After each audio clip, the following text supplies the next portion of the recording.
Hello everyone, it's Sunday today. Nakakatamad lumabas, ang lakas ng hangin. So mag-chit-chat talk tayo habang nagpapatuyo ako sa aking nail gel. Nagkukulay ako ng aking nails everyone. So wala lang, ito lang talaga masabi ko sa iyo, kulaong ka talaga. Itong si Norman Mangusin, Gusgusin, aka Francis Leo Marcos na piki. Hoy dong, hindi mo talaga yan magagamit yang si Attorney Sabi, Susan yan si laban kay makagago, ha?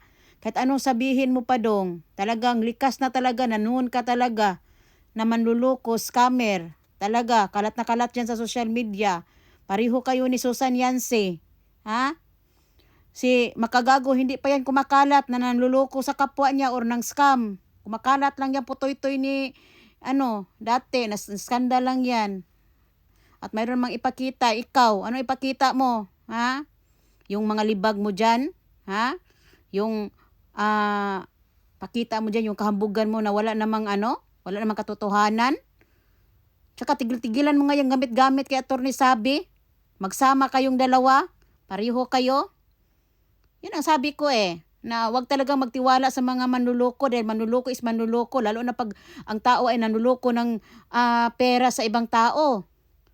Talagang hindi talaga yan. Hay nako, it's Sunday talaga.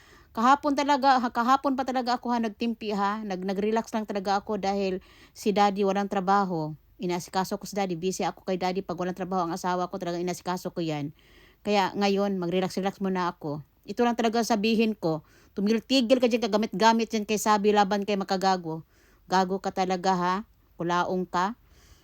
Hindi mo yan magagamit oy. Kahit ano pag sabihin mo dyan na pagmanupilit sa mga utak ng mga tao na si makagago ay ganon. Ikaw, dahil si makagago wala yung record na ng scam.